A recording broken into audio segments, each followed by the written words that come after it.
नमस्कार, प्रभा साक्षी news network और आप सभी का स्वागत है। एक और प्रयागराज में दिव्य और भव्य महाकुंभ की तैयारियां अपने अंतिम चरण में हैं, तो कुछ लोग इसे विवादित बनाने का खेल खेल रहे हैं। हम आपको बता दें कि ऑल इंडिया मुस्लिम जमात के राष्ट्रीय अध्यक्ष मौलाना शहाबुद्दीन रजवी बरेलवी ने बड़ा दावा करते हुए कहा है कि महाकुंभ जिस जमीन पर लग रहा है वह वक्फ की संपत्ति है। मौलाना के इस बयान पर हिंदू धर्मगुरुओं के साथ ही मुस्लिम धर्मगुरु भी सवाल उठा रहे हैं। वहीं लेखक, इतिहासकार आदि भी इस विवाद में कूद पड़े हैं और मौलाना को सच बता रहे हैं। विश्व वैदिक सनातन न्यास के राष्ट्रीय अध्यक्ष संतोष सिंह ने इस मुद्दे पर मौलाना बरेलवी को करारा जवाब दिया है। मौलाना शहाबुद्दीन रजवी जो हैं, इनको ये जानना चाहिए कि हिंदुस्तान में अगर इस्लाम आया है तो कहां से आया है? यह अरब से आया है। और अरब से क्या ये जमीनें लाद के अपने कंधे पर लेके आए थे? ये बेकार बेफजूल की बातें हैं। ये पूरा हिंदुस्तान हम सनातनियों का है और हम सनातनियों की आज मेहरबानी है कि ये मौलाना लोग हिंदुस्तान में रह रहे हैं। इसके बाद इस शहाबुद्दीन को ये समझना चाहिए, वक्फ बोर्ड की बात करता है। इसीलिए मैंने भारत सरकार से बार बार आग्रह किया है कि वक्फ बोर्ड को खत्म किया जाए और ये वक्फ बोर्ड सनातन राष्ट्र में आवश्यक नहीं है कि वक्फ बोर्ड चले यहाँ पे। इसलिए इसको तत्काल सरकार को अविलंब भंग कर देना चाहिए और ऐसे मौलानाओं को गिरफ्तार करके जेल में भेजा जाना चाहिए। इनका क्या है वो इसी से समझ में आता है कि आज जब हिंदुस्तान का बंटवारा हुआ धर्म के आधार पे, तो बड़ा दिल तो उस दिन समझ में आना चाहिए था कि धर्म के नाम पर वो पाकिस्तान चले गए होते। आज हिंदुस्तान में क्यों रुके हुए हैं? और हिंदुस्तान में अगर रुके हैं तो बड़ा दिल किसका है ये पूरी दुनिया देख रही है। हम सनातनियों ने अगर ये व्यवस्था न की होती उनकी यहाँ रुकने की, तो ये यहाँ रुक नहीं सकते थे। इनको खदेड़ के भगा दिया गया होता, क्योंकि हमारे ही देश का टुकड़ा धर्म के आधार पर होता है और हमारे ही देश में हम सनातनियों को अपना हिंदुस्तान नहीं मिलता है। लेकिन इन्हें वक्फ बोर्ड मिल जाता है।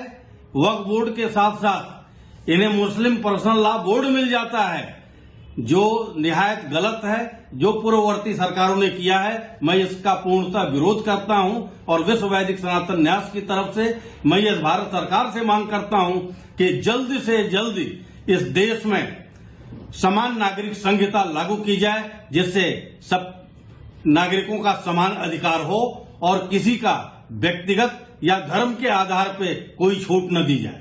आइए आपको दिखाते हैं कि आखिर बरेलवी ने कहा क्या था। मुसलमानों ने हमेशा बड़ा दिल दिखाया है और उसके सबूत दिए हैं। उसकी मिसालें भी बहुत सारी मिलेंगी।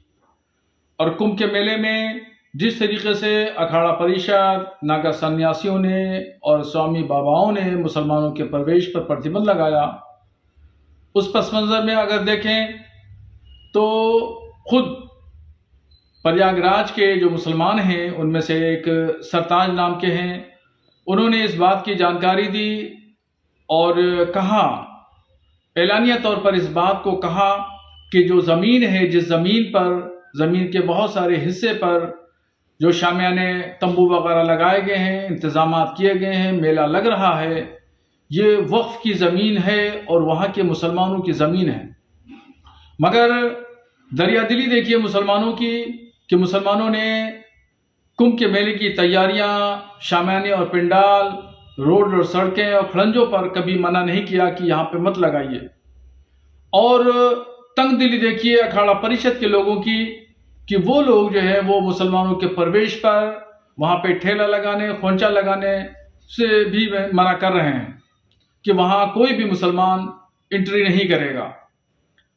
बड़ा दिल दिखाते हुए मुसलमानों ने इस तमाम व्यवस्था को कायम रखने के लिए कोई भी आपत्ति नहीं की और 55 बीघे की जमीन पर, जो वक्फ जमीन है, वो जमीन पर कुंभ मेला लग रहा है।